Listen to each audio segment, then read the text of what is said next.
भागलपुर की नवनियुक्त जिलाधिकारी अलंकृता पांडे ने सोमवार को पदभार ग्रहण करते ही प्रशासनिक व्यवस्था को अधिक सक्रिय बनाने का संकेत दिया।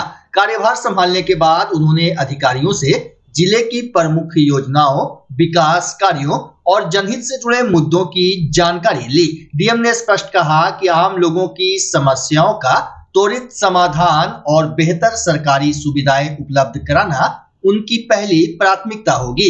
उन्होंने आगामी मुहर्रम, श्रावणी मेला और कांवड़ यात्रा को जिले का सबसे बड़ा आयोजन बताते हुए श्रद्धालुओं की सुरक्षा, पेयजल, स्वास्थ्य, सफाई, प्रकाश व्यवस्था और यातायात प्रबंधन को सर्वोच्च प्राथमिकता बताया। साथ ही विक्रमशिला पुल पर जाम की समस्या के समाधान के लिए भी प्रभावी रणनीति बनाने की बात कही। डीएम ने कहा कि विकास योजनाओं, कानून व्यवस्था और जन कल्याणकारी कार्यक्रमों की नियमित समीक्षा होगी और किसी भी स्तर पर लापरवाही बर्दाश्त नहीं की जाएगी।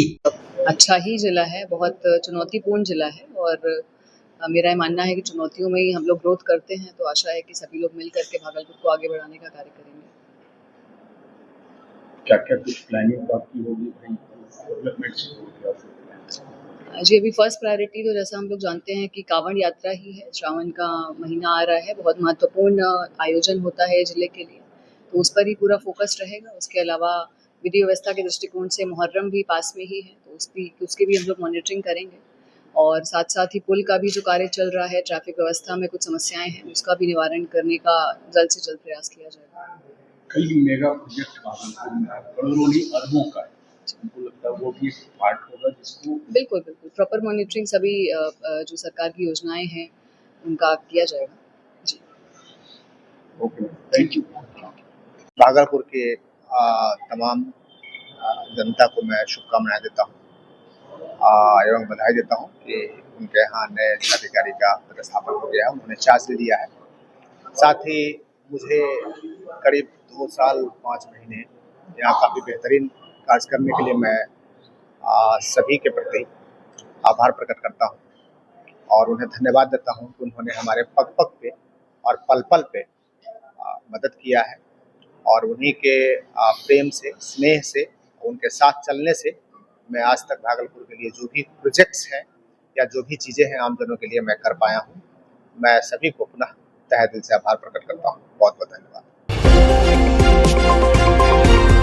भागलपुर के सिटी एसपी शैलेंद्र कुमार सिंह के स्थानांतरण पर आयोजित विदाई समारोह भावुक माहौल में संपन्न हुआ। इस दौरान उन्होंने कहा कि 14 जनवरी को पदभार संभालने के बाद मात्र 5 महीने में तबादला होने की उन्हें बिल्कुल उम्मीद नहीं थी।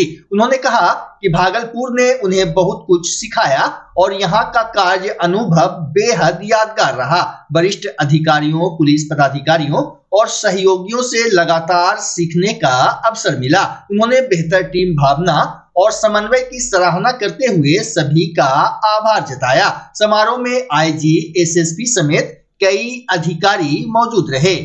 इस कार्यक्रम में उपस्थित आदरणीय IG sir, SSP sir, DDC sir, नगर आयुक्त साहब, एसडीएम नवरशिया और एसडीएम प्यारीगांव और एसपी मैडम और सभी एसडीपीओज, एसडीएम साहब, डीएसपी प्रोफेशनल्स, सभी एसएचओस, डीआईयू के जो पदाधिकारी हैं, सीआईज और भी जो यहाँ ओपनिंग कार्यालय एवं अन्य कार्यालय के जो कर्मी हैं, सभी को मेरा हार्दिक अभिनंदन।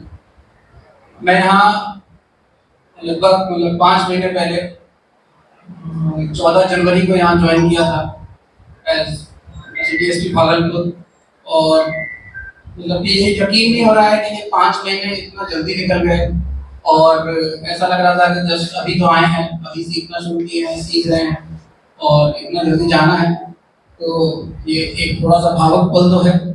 पर यहाँ जो भागलपुर की टीम है वो मतलब कि जब यहाँ आए तो मतलब जब भागलपुर की टीम को देखा तो यहाँ मतलब बहुत अच्छा लगा। यहाँ के जितने भी ऑफिसर्स हैं सभी लोग मतलब एक टीम की तरह काम कर रहे थे, सिविल साइड से भी, पुलिस साइड से भी, और सीनियर्स का भी अच्छा मार्गदर्शन था। सभी लोग बहुत ही अप्रोचेबल थे।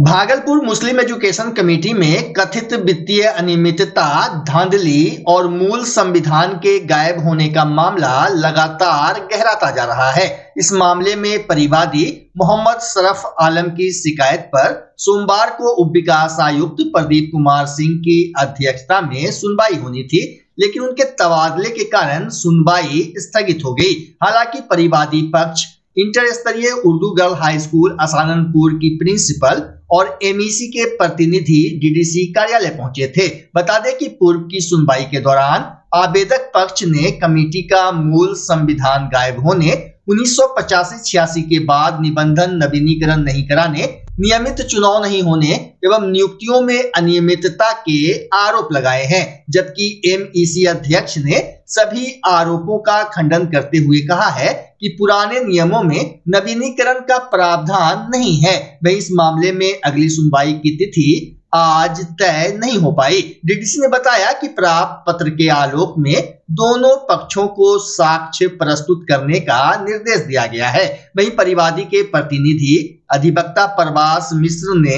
एमईसी के कार्य प्रणाली पर कई गंभीर सवाल खड़े किए। मैं मुस्लिम एजुकेशन कमेटी भागलपुर के ऊपर शरफ आलम ने आरोप लगाया है कि ये लोग भ्रष्टाचार में डूबे हुए। न तो इन लोगों के पास कॉन्स्टिट्यूशन की कॉपी, मेमोरेंडम की कॉपी इनके पास है, न तो निबंधन कार्यालय आईजी रजिस्ट्रार के यहाँ। इन लोगों ने अवैध ढंग से कई बहाली निकाला और पैसे लेकर के बहाल करने का काम किया, ये आरोप हमने लगाया था शरफ आलम के तरफ से। उसके बावजूद भी कोई भी संतोषजनक जवाब मुस्लिम एजुकेशन कमेटी की तरफ से नहीं आया। मैंने आरोप लगाया था कि एक रहबर अली नाम का आदमी उर्दू गर्ल हाई स्कूल में बड़ा बाबू बन के बैठा है। उनकी उम्र की तिथि, जन्म तिथि काफ़ी ही संदेहास्पद है। उसके बाद हमने आरोप लगाया था जावेद खान पर कि कभी वो बीए पास से सदस्य बनते हैं, कभी इंटर पास से बनते हैं, कभी नॉन मैट्रिक बनते हैं। उन्होंने 3-3 बहालियाँ निकाल के रखी है और पैसे लेकर के दुकानदार की तरह जो है बहाली करते हैं। ऐसा नहीं होना चाहिए समाज में। इनके लोगों के पास कोई भी ईमानदारी का सबूत नहीं है। ये लोग आज तक समुचित रूप से इंडियन सोसाइटी रजिस्ट्रेशन एक्ट 1860 को फॉलो नहीं किया और आज तक आईजी रजिस्ट्रार के यहाँ इन्होंने न रिटर्न फाइल किया वैधानिक ढंग से, न ही ऑडिट रिपोर्ट किया, न ही लाइसेंस का कभी रिन्यू के लिए दिया। और जबकि उन्हें 2012 से यह कॉन्स्टिट्यूशन, यह मुस्लिम एजुकेशन कमेटी का प्रमाण पत्र सर्टिफिकेट गायब है, यहाँ से भी गायब है और आईजी रजिस्ट्रार के यहाँ से गायब है। ऐसी परिस्थिति में मुस्लिम एजुकेशन कमेटी का सर्टिफिकेट काफ़ी ही संदेहास्पद है। इसलिए ये न बहाली निकाल सकते हैं और न कोई भी वैधानिक कार्य कर सकते हैं। चुनाव भी नहीं हुआ है सर। चुनाव 2014 के बाद अब तक नहीं हुआ है। होना चाहिए था, नए लोग चुन करके आते, अच्छा कार्य करते, लोगों को अच्छा लगता, सभी लोग अपना बात रखते, अपने उम्मीदवार रखते। ये लोग कभी मनमानी ढंग से किसी सदस्य की सदस्यता रद्द करते हैं, तो कभी किसी का अवैध ढंग से हटाते हैं, कभी सचिव बदल जाते हैं, कभी प्रेसिडेंट बदलते हैं, कभी कुछ करते हैं। इन लोगों की कानून की कोई सीमा नहीं है। क्या लगता है जिला प्रशासन क्या कुछ हस्तक्षेप होगा सर? उम्मीद करते हैं हम लोग, उम्मीद पर दुनिया चली है, इंसाफ मिलेगा लोगों को। यह किसी का व्यक्तिगत लड़ाई नहीं है। डीडीसी साहब की तरफ से क्या आश्वासन मिला है सर? डीडीसी साहब ईमानदारी से जांच कर रहे हैं। 3 लोगों की कमेटी है। एडीएम साहब खुद जो है व्यक्तिगत रूप से भी जांच कर चुके हैं रहबर अली का, कोई भी संतोषजनक उत्तर नहीं मिला। क्या नाम हुआ सर आपका? मेरा नाम प्रभास चंद्र मिश्र है। हमको शरफ आलम लाया है सिर्फ अपना पक्ष रखने के लिए। परिवादी की ओर से? जी हाँ, परिवादी के रूप से। अधिवक्ता का यहाँ काम नहीं है, यह कोई केस नहीं है, यह जांच की प्रक्रिया है। मैं इनकी तरफ से बोलता हूँ। भागलपुर के पटल बाबू रोड स्थित सेनको गोल्ड एंड डायमंड शोरूम में रविवार को फादर्स डे के अवसर पर विशेष कार्यक्रम का आयोजन किया गया। कार्यक्रम में बड़ी संख्या में ग्राहकों और उनके परिवारजनों ने उत्साहपूर्वक भाग लिया। इस मौके पर शोरूम पहुंचे पिताओं का सम्मान कर उन्हें उपहार एवं स्मृति चिन्ह भेंट किए गए। परिवारों के लिए विशेष फोटोग्राफी सेशन भी आयोजित किया गया, जिसमें लोगों ने यादगार पल कैमरे में कैद किए। कार्यक्रम के दौरान पारिवारिक मूल्यों और पिता के योगदान को सम्मान देने का संदेश दिया गया। शोरूम प्रबंधन ने सभी ग्राहकों का आभार जताते हुए भविष्य में भी ऐसे सामाजिक और पारिवारिक आयोजनों के निरंतर आयोजन की बात कही। बच्चा जब जन्म लेता है तो कई बार बच्चा तुरंत नहीं रोता है, रोने में देर हो जाता है। ऐसे में बच्चा क्षतिग्रस्त हो जाता है और उसके बचने की संभावना कम हो जाती है, और यदि बचा तो भविष्य में उसमें विकलांगता की समस्या आती है, जिसे सीपी कहते हैं, जिसका कोई माकूल इलाज नहीं है और ज़िंदगी भर बच्चा विकलांगता से जूझ सकता है। ऐसे में पूरे संसार में कूलिंग थेरेपी का सहारा लिया जाता है। जन्म से ठीक 6 घंटा के अंदर यदि उसको कूलिंग थेरेपी दिया जाए तो उससे उसका सीपी की समस्या कम होती है और बचने की भी संभावना बढ़ती है। पहली बार बिहार झारखंड में आपके शहर के स्नेह नवजात शिशु बाल सेवा केंद्र में यह मशीन उपलब्ध है। कभी भी ऐसी बात हो कि बच्चा रोने में विलम्ब हो गया तो आप स्नेह नवजात शिशु बाल सेवा केंद्र में जरूर संपर्क करें।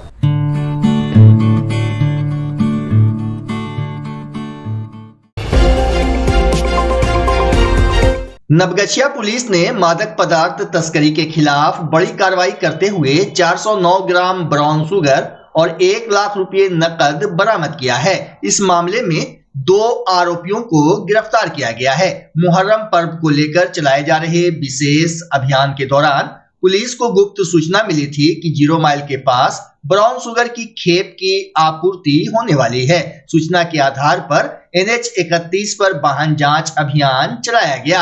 जांच के दौरान मोटरसाइकिल सवार सिंटू कुमार सिंह को गिरफ्तार कर उसके पास से 409 ग्राम ब्राउन शुगर बरामद की गई। पूछताछ में मिली जानकारी के आधार पर पुलिस ने कुणाल कुमार को भी गिरफ्तार कर लिया, जिसके पास से 1 लाख रुपए नकद बरामद हुए। नवगछिया पुलिस छुपे नशे के अगेंस्ट लगातार कार्रवाई कर रही है।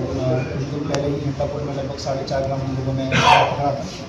इसी क्रम में 20 तारीख को कल इन्फॉर्मेशन मिला था कि कुछ अपराधी बड़ी मात्रा में स्मैक लेके आ रहे हैं और मार्केट में स्मैक बेच रहे हैं। इस सूचना के सत्यापन के लिए एक टीम बनाया गया और नवगछिया 0 माइल के पास उसको डिप्यूट किया गया, व्हीकल चेकिंग स्टार्ट किया गया।